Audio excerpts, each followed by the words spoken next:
Doctor Rajesh Ingole आपल्या समोर येत आहेत. त्यांच्याबद्दल एक दोन शब्द फक्त आपल्या समोर ठेवतो. असतील प्रसिद्ध वैद्य जरी आणि मन मनाते उपचारी, कला साहित्यावरही प्रेम करी डॉक्टर इंगोले राजेश. संवेदनशील गायक, डॉक्टरांचे नायक, उत्तम अभिनेता आणि चित्रपटाचे निर्मिक डॉक्टर इंगोले राजेश. अनेक पुरस्कारांचे मानकरी, क्रिकेट खेळाडू लय भारी, समाजकारण राजकारणात लिलया वावरी डॉक्टर इंगोले राजेश. धन्यवाद. डॉक्टर इंगोले राजेश आपल्या समोर अंबाजोगाई शहरातील जे वेगवेगळे वैद्यकीय क्षेत्रात प्रसिद्ध नामांकित डॉक्टर राहिलेले आणि साहित्यिक असलेले असे जे साहित्यिक आहेत, दिग्गज साहित्यिक, त्यांच्या साहित्यांचा परिचय आपल्याला ते करून देणार आहे. Doctor Nagargoje sir, doctor Deshpande sir आणि मला वाटतं तिसरे टेकाळे साहेब, डॉक्टर टेकाळे साहेब यांच्या साहित्याचा परिचय ते आपल्या समोर ठेवणार आहे. Doctor Ingole sir.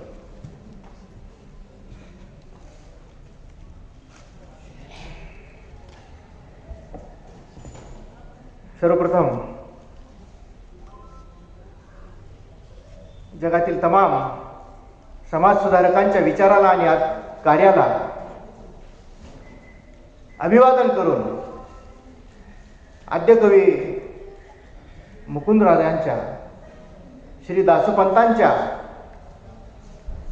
परमपूज्य स्वामी रामानंद तीर्थांच्या पुनीत पावन परिस्पर्शाने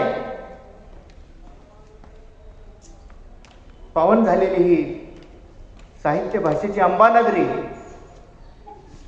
आणि या अंबानगरीमध्ये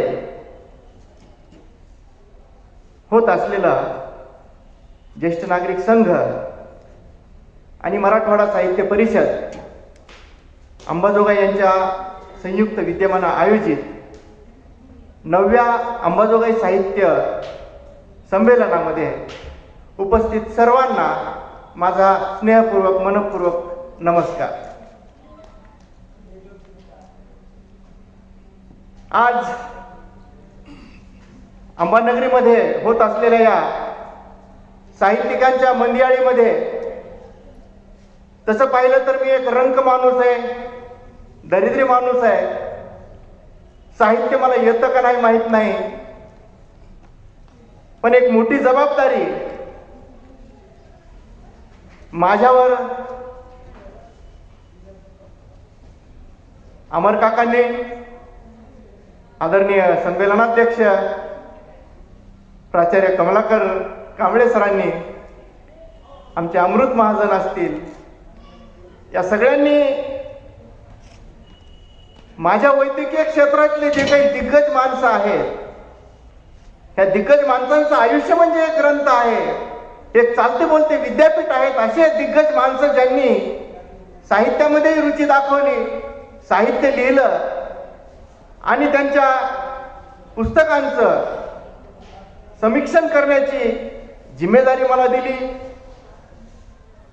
तसं पाहिलं तर मी साहित्यिक नाही आणि मी अमर काका आणि अमृतजी महाजन माझ्याकडे आले आणि मला म्हणले की डॉक्टर साहेब, तुम्हाला अंबाजोगाईमधले जे काही डॉक्टर्स आहेत आणि त्यांनी हे जे काही पुस्तकं लिहिलेले आहेत, त्या पुस्तकांच्या समीक्षेची जबाबदारी तुम्हाला आम्ही सोपवत आहोत. मी अमर काकांना विचारलं, अमर काका, मी काही साहित्यिक नाही, माझी कोणतीही कथा प्रदर्शित नाही, कविता प्रदर्शित नाही, कोणत्याही प्रकाशित झालेली नाही. पण अमर काकांनी आंतर भारतीमध्ये राजू जांगिडिया,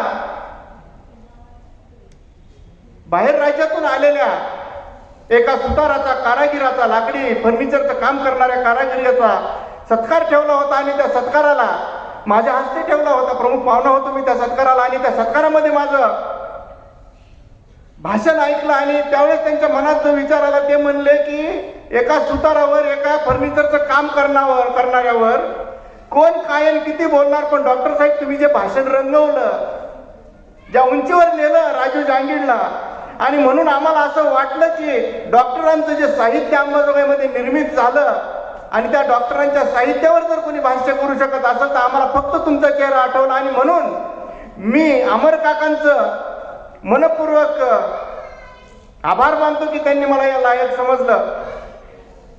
आज मी अंबाजोगाई मधले एक थीम आहे ज्येष्ठ नागरिक संघांचे. अंबाजोगाईतले जे काही ज्येष्ठ साहित्यिक आहेत त्यांच्या साहित्यांचं इथं एक थीम ठेवलेले आहे. या साहित्य संमेलनामध्ये अंबाजोगाईतील ज्येष्ठांचे साहित्य या परिसंवादात मी आमचे आयडॉल ज्याला म्हणू असे डॉक्टर श्रीहरी नागरगोजे लिखित श्री प्रताप रामचंद्र टेकाळे लिखित आयुष्य हे, आणि माझे गुरु डॉक्टर ए.बी. देशपांडे लिखित the text book of my life या पुस्तकांवर मी समीक्षण करणार आहे. हे समीक्षण करताना मला ज्येष्ठांबद्दल एक म्हणावंसं वाटतं. अमर काका, हाय दफन मुझमें कितनी रौनक है मत पूछो यारो, हाय दफन मुझमें कितनी रौनक है ये मत पूछो यारो, हर बार उजड़ के भी बसता रहूं शहर हूं मैं. आणि खऱ्या अर्थानं एक चालतं बोलतं विद्यापीठ असलेला प्रत्येक ज्येष्ठ हे आमच्यासाठी एक आदर्श संस्काराचं केंद्र असतो. त्यांचं प्रत्येक विचार बोलणं आमच्यासाठी एक संस्कार असतो आणि या संस्कार घेऊन आम्ही पुढे जात असतो. आणि या ज्येष्ठांच्या साहित्याचं समीक्षण करण्याचं भाग्य मला लाभलं ही माझ्यासाठी गौरवाची गोष्ट आहे. समीक्षा करताना doctor Shrihari Nagargoje sir, doctor Pratap Ramchandra Tekale sir आणि डॉक्टर ए.बी. देशपांडे सर यांचे हे तिन्ही पुस्तकं, त्यांची समीक्षा ते करण्या एवढा मी मोठा नाही, परंतु मी प्रयत्न करतोय. निरीक्षण केलं आणि परीक्षण करून समीक्षण करण्याचा प्रयत्न करतोय. योगायोग आहे विलक्षण की ही तिन्ही पुस्तकं आत्मचरित्रपर आहेत. या प्रत्येक माणसाच्या लहानपणापासूनचा ते सेवानिवृत्तीपर्यंतचा प्रवास त्यांनी या आत्मचरित्रामध्ये मांडलेला आहे. वैद्यकीय अधीक्षक पद, शासकीय नोकरी, त्यात येणाऱ्या अडचणी, त्यावर मात करण्यासाठी या लोकांनी केलेले प्रयत्न, केलेली वैद्यकीय सेवा याची मांडणी करण्याचा प्रयत्न प्रत्येकानं आपापल्या पद्धतीने याच्यात केलेला आहे. ही मांडणी करत असताना प्रत्येकानं आपल्या भाषेशैली ती मांडणी केलेली आहे आणि त्यांच्यावर लहानपणापासून झालेले जे संस्कार आहेत ते प्रत्येक पानावर आपल्याला जाणवतात. परिस्थितीला शरण न जाता परिस्थितीवर मात करण्याचं प्रत्येकाचं कसं संघर्ष आणि तो संघर्ष करत असताना दाखवित असलेला पराकुटीचा संयम पुढील पिढीला, आमच्यासारख्या वैद्यकीय सेवा करणाऱ्या पिढीला हा प्रेरणा देणारा हा संघर्ष आहे. वैद्यकीय व्यवसायांचे आदर्श तत्व कसे असावे ते सांगणारे तिन्ही पुस्तकं खऱ्या अर्थानं मला वाटतं की वैद्यकीय सेवा देणाऱ्या सर्वांनी वाचण्यासारखे आहेत, परंतु कॉमन पीपल्सनं, सर्वसामान्य लोकांनी ही पुस्तकं वाचण्यासारखी आहेत. जीवनात अनेक अनंत अडचणींना संघर्ष करत प्रत्येकानं आपल्या यशाचं गणित जे मांडलं, प्रत्येकानं आपल्या आयुष्याचा जो काही हिशोब इथं मांडला तो खरंच अवर्णनीय आहे. त्यांचं आयुष्य जे प्रतिबिंबित प्रत्येकानं केलेलं आहे प्रत्येक पुस्तकांमध्ये. आणि म्हणून मला असं वाटतं की श्रेष्ठ माणसं एक समाजाचं चालतं बोलतं विद्यापीठच असतं आणि समाज या विद्यापीठातून शिकत असतो. अनुभवातून जे तत्वज्ञान ज्येष्ठांमध्ये आलेलं असतं ते श्रेष्ठत्व समाजावर संस्कार करण्याचं काम करत असतं असं मला वाटतं.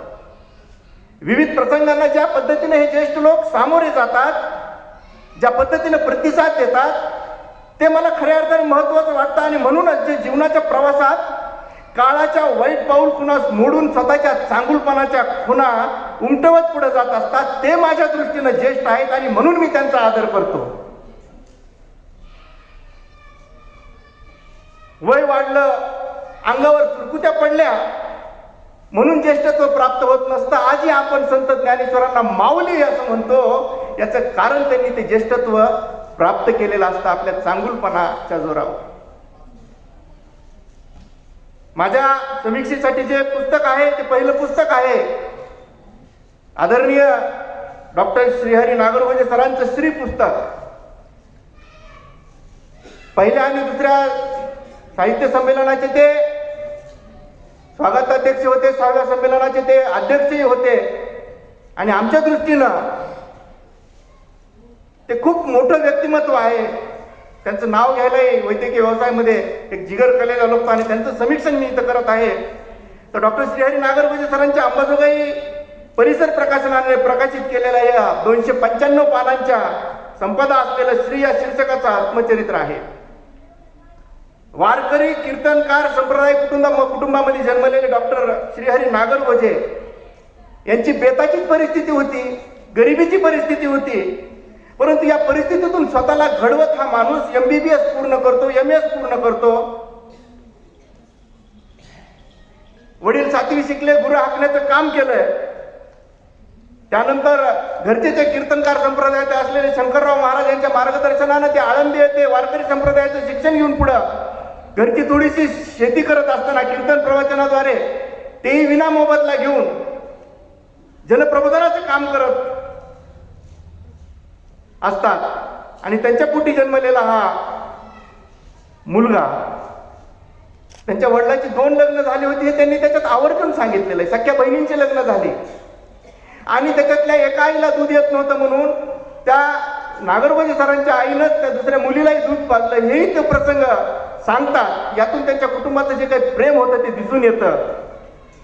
4थी पर्यंतची शाळेला टाळाटाळ करणारा श्रीहरी नागरगोजे हे ज्यावेळेस अंबाजोगाईत येतात त्यावेळेस मॅट्रिक पर्यंत सतत पहिल्या वर्गामध्येच येत राहतात आणि वर्गामध्ये येत असताना म्हणजे पहिला येत असताना शाळेमध्ये ड तुकडी ही जी काही ढ मानली जायची त्या ढ तुकडीमध्ये शिकलेले हे डॉक्टर नागरगोजे शाळेतून दुसरे येतात, वर्गातून पहिले येतात आणि त्यावेळेस सर्व शिक्षकांचा एक दृष्टिकोन असतो, मानसिकता असते ड तुकडीकडं पाहत असताना की हे ढ मुलं आहे त्यांना काही येत नाही आणि ते बदलविण्याचं काम डॉक्टर श्रीहरी नागरगोजे सरांनी लहानपणी वर्गामध्ये असताना केलं. त्या काळातच मॅट्रिकमध्ये सिलेक्शन क्रायटेरिया होता, त्यात 16 मुलं नापास झाली.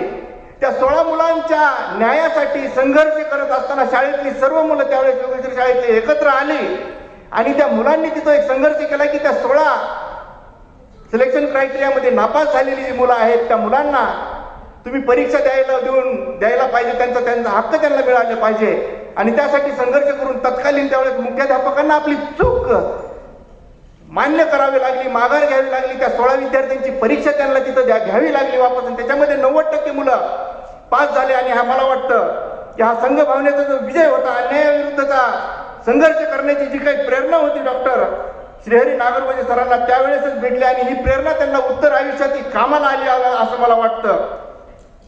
शालेय दिवस हे त्यांच्या आयुष्याची जडणघडण करणारे आहेत असं मला त्या पूर्ण त्यांच्या पदोपदी पान वाचताना जाणवतं. अधिष्ठातांनी 21 रुपये फीस होती त्यावेळेस मेडिकल कॉलेजची, ती फीस भरायची होती. उद्या दुसऱ्या दिवशीची 5 वाजेपर्यंतची मुदत दिली होती. सरकडे पैसे नव्हते. पदमपुऱ्यामध्ये 4 किलोमीटर सर चलत गेले. त्यांचा एक शिक्षक म्हणून नुकताच लागलेला मित्र होता, त्याच्याकडे पैसे मागितले त्यांनी. त्याच्या आईनंही त्यावेळेस त्यांना जेवण खाऊ घातलं, 9 रुपये दिले आणि हे सुद्धा ते मांडत असताना हे प्रेम जे आहे एकमेकाचं समाजामध्ये असलेलं, एकमेकाला मदत करण्याचं जे काही तत्व आहे तर मला वाटतं त्याच्यात जाणवतं. सरांचे जे काही टेक्निकल कॉलेजचे मित्र होते त्या मित्रांनी त्यांना मदत केली आणि एक सांगत असताना अत्यंत सरबद्दल गर्वानं सांगावं वाटतं, वाळलेल्या भाकरी खाऊन हाताने स्वयंपाक करून संघर्षाच्या विपरीत परिस्थितीत शिक्षण पूर्ण केल्याचं पदोपदी विविध प्रसंगातून पान वाचत असताना जाणवत राहतं. पहिली नोकरी करत असताना मराठवाड्यातील सर्वात रिमोट PSC आणि अवघड PSC मला द्या, जिथं कोणताही वैद्यकीय अधिकारी जात नाही असं स्वतःहून मागून घेणारा डॉक्टर श्रीहरी नागरगोजे ध्येयवादाने मला प्रेरित असल्याचं जाणवतं या पुस्तकात. संकटांना स्वीकारून त्यावर मात करण्याची त्यांची झुंजारची वृत्ती आहे. ती वृत्ती मला पेठवडच, मी नांदेडला मेडिकल कॉलेज असताना मी गेलो होतो नागरगोजे सर पेठवडजला. त्यावेळेस बघितलं मी जायला, आता सुद्धा तिथं काटा येतो जायला, एवढी बेकार परिस्थिती आहे. आणि त्या काळामध्ये त्यांनी पेठवडज येथे ही नोकरी केली. पेठवडज नंतर घाटनांदूर, केज, अंबाजोगाई, परभणी, तालखेड, जिंतूर, कळंब, अंबाजोगाई येथे मेडिकल कॉलेजचे अधीक्षक म्हणून सेवानिवृत्तीपर्यंत त्यांनी मनोभावे सेवा केल्याची दिसते. परंतु या नोकरीमध्ये, या सेवेमध्ये त्यांना मेवा भेटल्याचं काही दिसत नाही. कारण या सेवेला त्यांनी साधन म्हणून पाहिल्याचं दिसतं. आणि म्हणून हे 2-3 प्रसंगात मला जाणवलं. ज्यावेळेस त्यांच्या मुलाला नाशिकमध्ये कीटकनाशकाची फॅक्टरी टाकायची होती त्यावेळेस 5 लाख रुपये लागणार होते. आणि वैद्यकीय अधीक्षक असलेल्या, वैद्यकीय अधिकारी असलेल्या माणसाला 5 लाख रुपये फार जड नसतात आत्ताच्या काळामध्ये. पण त्या काळामध्ये त्यांना मेवण्याकडून 1-2 लाख घ्यावे लागले. त्यांच्या मित्राच्या एका पत्नीचे त्यांनी आवर्जून उल्लेख करतात, बरुळेंचा उल्लेख करतात ते की त्या पुस्तकामध्ये, की त्यांच्या पत्नीचे दागिने विकून त्यांना त्यावेळेस त्यांनी मदत केलेली आहे. स्वतःच्या प्लॉटवर बांधकाम करण्यासाठी सुद्धा त्यांना पैसा नव्हता. मुलगा 12वीला होता, इथं राहायचं होतं पण प्लॉटच होता, पैसा नव्हता. आणि मग त्यावेळेस त्या आठवणीने सांगतात, ॲडव्होकेट शिवाजीराव कराड यांनी 20 मित्रांची यादी करून प्रत्येकी 2,000 कॉन्ट्रीब्युशन करून त्यांना 40,000, उदार सिमेंट, उदार लोखंड, उदार विटा, शिवाजी मुंडे यांच्या शिल्लक चौकटी वापरून त्यांनी घर बांधलं, हे ते आवर्जून इथं सांगतात. आणि 1981ला स्वतःच्या घरात राहायला गेल्यानंतर अनेक मान्यवर साहित्यिकांचा त्यांचा संपर्क येत गेला. आणि या संपर्कातून त्यांनी अंबाजोगाई येथे मराठवाडा साहित्य परिषदेची शाखा स्थापन केली व व्यंकटेश मांडगुळकरांच्या अध्यक्षतेखाली 57वे अखिल भारतीय मराठी साहित्य संमेलन त्यांच्या प्रेरणेने अंबाजोगाई येथे झाले, मला इथं नमूद करावंसं वाटतं. अंबाजोगाईतील अनेक साहित्य संमेलने भरवण्यात त्यांचा सिंहाचा वाटा असल्याचे जाणवते. पुढे मसापच्या कार्यकारिणीवरती निवडून आले. या पद्धतीचा ह्याचा जो जीवन प्रवास आहे मला वाटतं खऱ्या अर्थानं अचंबित आहे. आमच्यासारख्या वैद्यकीय सेवा करणाऱ्यांसाठी एक समर्पित भाव त्यांच्याकडून आम्ही शिकावा असा आहे. मला फक्त 1-2 थोडं हे वाटलं, अमर काका अनुक्रमणिका एक नाही त्या पुस्तकाला, ती का नाही मला माहित नाही, परंतु अनुक्रमणिका नाही. व्हॅसेक्टॉमी ही जी पुरुष नसबंदी होती ती त्यांनी सांगितली की बऱ्याच जणांनी करून घ्यायला पाहिजे, परंतु ती त्यांनी न करता मॅडमला करायला लावली. आणि तिसरी गोष्ट, नागरगोजे सरांना दारू पिणाऱ्यावर व बहकणाऱ्या माणसांबद्दल प्रचंड राग असल्याचं जाणवतं. ते त्यांना टाळण्याचा प्रयत्न करायचे विविध प्रसंगात जाणवतं. पण त्याच वेळेस ते मी पितो हे सांगायला कबूल करतात प्रांजळपणं. आणि त्यांचे किस्से त्यांनी कुठं टाकले नाहीत. बहुतेक मला वाटतं त्याचं एक वेगळं पुस्तक परिसर प्रकाशनातर्फे अमर काका येईल असं वाटतं. आणि माझी अशी विनंती आहे काका की त्याचा अभिप्राय किंवा एक आम्हाला काहीतरी द्या त्या पुस्तकाचं करण्यासाठी, आमची तुम्हाला विनंती राहील. आणि म्हणून नागरगोजे सरांबाबत मला बोलावंसं वाटतं, तू खुद की खोज में निकल, तू किस लिए हताश है, तू खुद की खोज में निकल, तू किस लिए हताश है, तू चलता रहे, तेरे वजूद को समय की भी तर समय को भी तलाश है. आणि हे श्री बाबतीत बोलायचं झालं तर मी बोलू शकतो. यानंतर माझ्याकडं जे समीक्षण करण्यासाठीचं पुस्तक आहे ते आमचे वैद्यकीय क्षेत्रातले भीष्माचार्य असं म्हणता येईल, असे आमचे लिजेंडरी महानायक doctor A B Deshpande sir यांच्या the text book of my life या पुस्तकाचं आहे.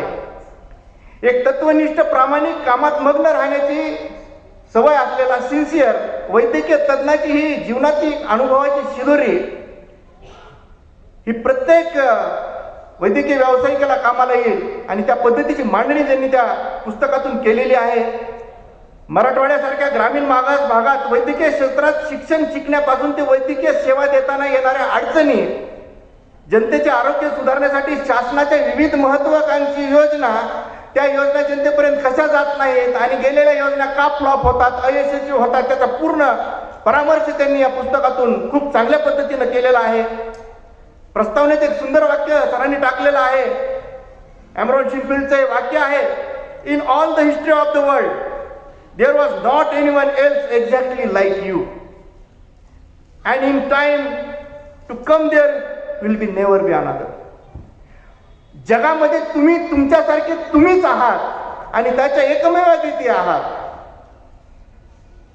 हे त्यांनी खूप सुंदर इथं वाक्य टाकलेलं आहे. त्याच्यानंतर म्हणतात, past memories are like a delicious drink which refreshes and uplifts my spirit. It produces a kind of exhilaration that demands to be communicated. Pen and paper come to my rescue and a book is shaped and this is called as test book of my life. एक ideal physician. आणि मला असं म्हणावं वाटतं की sir, हे पुस्तक वाचताना सातत्यानं कालकथित विल्यम लिओन याचं वाक्य मला आठवतं, books are for the people, of the people and by the people. आणि म्हणून हे पुस्तक एक प्रेरणा देणार आहे. सरांचा जन्म प्लेगच्या महाकहरामध्ये झाला, साथीमध्ये झाला, सगळीकडे भीतीचं वातावरण होतं, त्यावेळेस सरांचा जन्म झालेला आहे. आणि लहानपणाप्रणी पोलिओच्या झालेल्या संसर्गातून आश्चर्यकारकरित्या बचावलेले A.B. देशपांडे सर, त्यांचे मोठे बंधू रेणुकादासजी, जे स्वातंत्र्य सैनिक होते, ते योगेश्वरी शाळा आणि सरस्वती शाळेचे मुख्याध्यापक होते. त्यांचे भाऊ एक रामराव जी जे ॲडव्होकेट होते, योगेश्वरी संस्थेचे सचिव होते, उपाध्यक्षही राहिले. तिसरे बंधू लक्ष्मणराव हे शिक्षणाधिकारी होते. चौथे बंधू कालकथित किरणराव हे मुंबईमध्ये हायकोर्टात वकील होते. आणि भगिनी सुमन या सामाजिक कार्यकर्त्या होत्या. डॉक्टर रामराव भालचंद्र यांना आदर्श मानणाऱ्या डॉक्टर A.B. देशपांडे सरांना सुरुवातीला पोलीस अधिकारी बनायचे होते, हे सुद्धा ते आवर्जून सांगतात. आणि हे सांगताना शेवटी म्हणतात की जीवन हे आंबट गोड अनुभवांचं मिश्रण असतं आणि प्रत्येकानं जीवनातील या वाईट अनुभव विसरून चांगल्या आठवणीची शिदोरी घेऊन पुढं जायला पाहिजे, हे पुस्तक वाचताना पदोपदी जाणवतं. हे पुस्तक खऱ्या अर्थानं डॉक्टर्स, पेशंट्स, वैद्यकीय कर्मचारी, आरोग्य योजना तयार करणारे ॲडमिनिस्ट्रेटिव्ह ऑफिसर्स व सर्वसामान्यांनी हे वाचण्यासारखं पुस्तक आहे. एकच थोडं याच्यामध्ये मला असं वाटतं की पुस्तक इंग्लिशमध्ये असल्यामुळं सरांनी त्याचं एक भाषांतर करून मराठीमध्ये, त्या पद्धतीनं जर त्यांनी आता इथून मराठीमध्ये ते पुस्तक आलं तर मला वाटतं खूप छान राहील. सरांनी प्रत्येक योजना त्याच्यात सांगितली आणि त्याचे फेल्युअर्सचे कारण सांगितलेले आहेत. मला देशपांडे सरांबद्दल असं म्हणावं असं वाटतं की संघर्ष के मार्ग पर जो वीर चलता है वही संसार को बदलता है. जिसने अंधकार से जंग जीती हो वही तो सूर्य बन के निकलता है. आणि म्हणून A.B. देशपांडे सरांच्या या पुस्तकाला मी खऱ्या अर्थाने ही मानवंदना देतो. माझं तिसऱ्या समीक्षेचं पुस्तक आहे डॉक्टर प्रताप रामचंद्रजी टेकाळे यांचं आयुष्य. हे डॉक्टर प्रताप टेकाळे हे नाव अंबाजोगाईमध्ये माहीत नसेल असं विरळच माणूस असेल. वयाच्या आज 82व्या वर्षी हा माणूस शिकतोच आहे. हा माणसानं MBBS केलं, DORL केलं, LLB केलं, LLM केलं, MA मराठी 2018ला केलं, MA इंग्लिश 2020ला केलं, जर्नलिझम MAचं आत्ताच त्यांनी केलं 2020 मध्ये. आणि त्याच्यानंतर आता हा माणूस जर्नलिझमचा कोर्स करत आहे. Post graduate diploma in forensic medicine यांचं कंप्लीट झालेलं आहे. आणि मला वाटतं विलक्षण प्रतिभा, अष्टपैलू व्यक्तिमत्व, अनेक नाटकांमध्ये काम केलेला हा माणूस, मला वाटतं खऱ्या अर्थानं त्यांनी जरी आत्मचरित्र लिहिलं असलं तरी मला एक म्हणजे ह्याच्यातली खूप त्यांची गोष्ट छान आवडली की हे 116 पानांचं पुस्तक असलेलं या त्यांच्या आत्मचरित्राला त्यांच्या पत्नीची प्रस्तावना त्यांनी घेतलेली आहे. आणि पत्नीने सुरुवातीला विचारलं होतं प्रस्तावना कुणाची ते त्यांनी सांगितलं नाही. पुस्तक लिहून झाल्यानंतर मात्र पत्नीची प्रस्तावना घेतली. आणि खऱ्या अर्थाने त्यांच्यातला हा कुटुंबवत्सल पती मला वाटतं दर्शवितो. सुरुवातीलाच ते सांगतात की आपण करी स्तुती तो एक मूर्ख, हे श्री समर्थ रामदास यांनी म्हणलेलं आहे. आणि म्हणून मग त्यांनी आत्मचरित्र लिहिण्याचा विषय सोडून दिला होता. परंतु यमा कुलकर्णी सर असतील, भालचंद्र दसगावकर सर असतील, माजी जिल्हा सत्र न्यायाधीश, कैलासवासी ॲडव्होकेट गोपाळराव पांडे यांच्या आग्रहामुळे त्यांनी आत्मचरित्र लिहिल्याचं सांगतात. शेवटी असं म्हणतात की शेवटी सौख्य लागता जगा मजमुळे त्यातच जीवन सार्थकता. आणि हे बोलत असताना त्यांचं या ओळीतून ते जीवन कसे आदर्श पद्धतीने जगले असतील ह्याची मला वाटतं कल्पना येते. प्लेगच्या साथीमध्येच हे सुद्धा जन्मले, रानाच्या कोपीमध्ये जन्मलेले, अंबाजोगाईच्या पांडे यांच्या शेतामध्ये, भविष्य आणि कुंडलीवर कसलाच विश्वास नसणारे, हाताच्या वज्रमुठीवर आणि कर्मावर फक्त विश्वास ठेवणारे, मेहनतीवर विश्वास ठेवणारे, प्रामाणिकपणे सेवा देणाऱ्या वडिलांना आदर्श मानणाऱ्या, वडिलांच्या सतत बदल्यांना पाहणारा आणि ज्यांच्या बदल्या होत नाही त्यांच्या का होत नाही ह्याचाही विचार करणारा हा लहान मुलगा अत्यंत गरिबीच्या हालाकीच्या परिस्थितीत वाढलेला आपल्याला दिसतो. आणि शिक्षण घेऊन संस्कारित होऊन उच्च शिक्षित डॉक्टर टेकाळे गणितात मात्र मी शून्य होते इथं आवर्जूनपणे प्रांजळपणे कबूल करतात. वाशी जिल्हा उस्मानाबादचे रहिवासी 6 भाऊ 1 बहीण असा परिवार असलेले सर्व भाऊ बहीण वडिलांच्या परिश्रमाने कर्तबगार उच्च शिक्षित झाले. समाजामध्ये नाव त्यांनी कमवलं, नावलौकिक कमवला. शालेय जीवनामध्ये 3रीलाच रजाकारांच्या जुलमाला सामोरे गेलेलं हे कुटुंब आणि त्यावेळेसपासूनच गांधी, नेहरू, सुभाषचंद्र बोस यांना आदर्श मानणारे, लहानपणी पोटातील आतडी फाटून सुद्धा आश्चर्यकारकरित्या वाचलेले आणि वडिलांच्या सतत बदल्यांमुळे खऱ्या अर्थानं 12 गावचं पाणी पिलेले, सरकारी शाळेत शिकलेल्या PUC योगेश्वरी महाविद्यालयामध्ये त्यांनी आपलं PUC कंप्लीट केलं. बितूजी गुरुजींचं मार्गदर्शन लाभलं त्यांना. प्रवेश प्रक्रियेमध्ये सरकारी कार्यालयांच्या लाल फितीचा त्यांना जो काही अनुभव आला आपल्यालाही आताही येतो. आणि त्याच वेळेस त्यांचं जे काही एक मला वाक्य आठवतं की मी दिवाळीच्या दिवशी अभ्यंग स्नानाच्या दिवशी मॅडम सनलाईटच्या तुकड्यानं कोपऱ्यात पडलेल्या बाथरूम मध्ये मी आंघोळ केली आणि माझ्या डोळ्यामध्ये पाणी होतं. ते पाणी आणि मी घेत असलेली आंघोळ हे दोन्ही एकत्र मिसळून गेलं.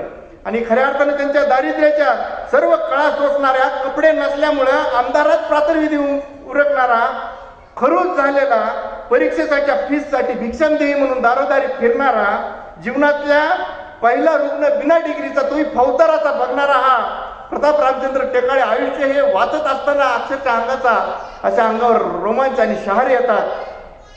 अवघ्या 60 रुपयामध्ये 5 जणांचे संसार भागवणारा वैद्यकीय अधिकारी असताना सुद्धा पैशाअभावी त्यांची जेवणाची आबाळ, प्रामाणिक अधिकारी तरी सेवा तत्परतेमुळे लोकप्रिय, लोकाभिमुख झालेला वैद्यकीय अधिकारी. आणि त्यांच्यामध्ये कॉड लिव्हर ऑइल जे असतं आपलं माशाचं, त्या माशाचं ऑइल तापून ते जर जळालेल्या रुग्णांवरच्या जखमांवर लावलं तर ते नीट होतात. या संशोधक प्रवृत्तीचा असणारा प्रताप रामचंद्र टेकाळे हा किती उच्च दर्जाचा वैद्यकीय तज्ज्ञ होता हे आपल्याला त्यांच्या ह्याच्यामधून वाचताना जाणवतं. आणि ज्यावेळेस ORSचे पाकिटं या समाजामध्ये या वैद्यकीय क्षेत्रात आले नव्हते त्यावेळेस नॉर्मल सलाईन त्या फौजदाराच्या मुलाला पाजून ठणठणीत बरे करणारे आणि त्याच्यानंतर पुन्हा ORSची ही पद्धती आली. मरणाऱ्या हाडाची काळं झालेल्या सरपंचाला वाचविणारं त्यांचं वैद्यकीय कौशल्य पाहून खरंच म्हणजे ते किती श्रेष्ठ वैद्यकीय तज्ज्ञ आहे ते लक्षात येतं. वैद्यकीय अधीक्षक इन सर्व्हिस PG करताना अनेक लोकांनी आमच्याच डॉक्टरांनी त्यांना केलेलं असहकार्य ते सुद्धा ते विशदपणे तिथं मांडतात. आणि त्यावेळेस एका वैद्यकीय अधीक्षकाचं वाक्य सुद्धा आम्हाला सांगतात की मुंबईत 25 लाख लोक रस्त्यावर राहतात तसा तूही रस्त्यावर राहा, हे त्यांना निवासस्थान न देतानाचं कारण त्या वैद्यकीय अधीक्षकाचं अंगाला असा जाळ पेटवतो, राग आणतो. आणि विद्यार्थी म्हणजे मेडिकल ऑफिसर असतानाही वडिलांकडून 75 रुपये त्यांना घ्यावे लागले, विद्यार्थी मदत निधीमधून 75 रुपये घ्यावे लागले. तर हे मला वाटतं की हे त्यांचे जे काही ह्या पुस्तकामध्ये मांडलं त्यांनी त्यांचं दारिद्र्य आणि शिक्षण घेतानाची जिद्द, तर मला वाटतं खऱ्या अर्थानं डॉक्टर टेकाळे सर आहेत त्यांच्या पूर्ण जीवनपट आहे तो त्यांनी त्या पुस्तकामध्ये मांडलेला आहे. आणि त्यांच्या या वैचारिक तत्वामुळे, आदर्शांमुळे कोणत्याच नोकरीमध्ये कधीच जास्त काळ न टिकणारे, सातत्याने बदल्या होणारे, संघर्षाची सवय झालेले, अन्यायाविरुद्ध पेटलेले, बंडखोर प्रवृत्तीचे असे डॉक्टर टेकाळे आपल्याला तिथं प्रत्यक्ष अनुभवता येतात हे पुस्तक वाचताना. आणि आयुष्य हे पुस्तक वाचताना अनेक वेळा सहानुभूती येते, त्यांच्याबद्दल दया येते आणि त्याच वेळेस त्यांच्यावर ज्यावेळेस नन्याय होतो त्यावेळेस राग येतो, रडू येतं, अशा संमिश्र भावना येतात. एकंदर हे वाचनीय पुस्तक आहे. फक्त एका ठिकाणी त्यांचे थोडं स्पेलिंग मिस्टेक जर चुकल्या तरी पुस्तक खूप सुंदर आहे. आणि म्हणून मला असं त्यांच्याविषयी म्हणावं वाटतं, किसी बुजुर्ग के चेहरे पर पड़ी झुर्रियां बस उनके तजुर्बे की कहानी नहीं होती यारो, वो होती है उस बुजुर्ग के पूरे उतार चढ़ाव भरे जीवन का कठीण संघर्ष होता है. आणि म्हणून हा संघर्ष मला वाटतं प्रताप रामचंद्र टेकाळे यांच्या या पुस्तकातून आपल्याला जाणवतो. आणि मला बोलत असताना एक खंत व्यक्त करायची आम्हाला हबीब काका की आपण मराठवाड्याचं पुन्हा हे म्हणतो. अरे आद्यकवी मुकुंदराज आपल्याकडे इथं आलेले आहेत, दासोपंतांची पासोडी इथं आपल्याकडे, सर्वात जास्त ग्रंथसंपदा आपल्याकडे आहे. आपण मराठवाड्याचं पुन्हा कशाला म्हणायचं? त्या पुण्याला महाराष्ट्राचा अंबाजोगाई म्हणा आणि ही ताकद आपल्यामध्ये निर्माण झाली पाहिजे. आणि ही ताकद आपण निर्माण करू. आज जरी गर्दी कमी असली, मला वाटतं की गर्दी कमी असली तरी दर्दी लोक इथं आलेले ते एक एक माणूस हा हजार हजार व्यक्तींच्या ताकदीचा माणूस आहे असं मला वाटतं. आणि म्हणून या अंबाजोगाई साहित्य संमेलनातील अंबाजोगाईतील ज्येष्ठांचे साहित्य या परिसंवादामध्ये माझ्या परीक्षणाचा म्हणा, समीक्षणाचा म्हणा, अवलोकनाचा म्हणा, समारोप करताना मी इतकंच म्हणेल, जरा अदब से उठाना इन बुझे हुए दियों को, जरा अदब से उठाना इन बुझे हुए दियों को. इन्होंने कल रात हम सबको रोशनी दी है, इन्होंने कल रात हम सबको रोशनी दी है. किसी को जलाकर खुश होना वो अलग बात है यारो, किसी को जलाकर रोशनी देना, खुश होना अलग बात है. इन्होंने खुद को जलाकर हमें रोशनी दी है. आणि म्हणून या ज्येष्ठांबद्दलचा आदर व्यक्त करत असताना अंबाजोगाईतील ज्येष्ठांचे साहित्य या परिसंवादामध्ये मला बोलण्याची संधी दिली. मी आयोजक संयोजक अमर हबीब काका यांचे मी विशेष आभार मानून मला इथे बोलण्याची संधी दिली. संमेलनाध्यक्ष डॉक्टर कमलाकरजी कांबळे, अमृत महाजनजी असतील, स्वागताध्यक्ष कमलताई बरुळे मॅडम, अनिकेतजी देशपांडे, शेंबुळे सर, संतोषजी मोहिते, वालेकर, दत्ताजी वालेकर असतील, आमचे दगडूदादा लोमटे असतील, या सर्वांचे मी आभार मानतो की त्यांनी मला इथं बोलण्याची संधी दिली. मला समीक्षा येते का नाही माहित नाही काका, पण मला जेवढं येतं तेवढं मी बोललो, तेवढं व्यक्त केलं. आणि व्यक्त होणं हे एक भाषणाचा भाग असेल, समीक्षेचा भाग असेल मला माहित नाही, पण जे मला वाटलं पुस्तकाबद्दल ते मी इथं बोललेलो आहे. आणि सर्वात मानसोपचार तज्ज्ञ म्हणून इथं मी एकच सांगू इच्छितो, नाती जी जपायची असतात, जगवायची असतात, ती जिवंतपणे जगवा. नाती ही जिवंतपणे जगवा, कारण ताजमहल जगाने पाहिलाय, मुमताजने नाही. आणि म्हणून हसत राहा, खेळत राहा. करोना येईल येऊ द्या, काही फरक पडत नाही. प्लेग आला, येऊ द्या, गेला आला, परंतु आपल्याला माणुसकीचं नातं एकमेकाचं जपत राहिलं पाहिजे. एकमेकाची प्रेम समाजामध्ये संवाद झाला पाहिजे, घडला पाहिजे, एवढं व्यक्त करतो आणि माझे 2 शब्द संपवतो. जय हिंद, जय महाराष्ट्र, जय अंबाजोगाई.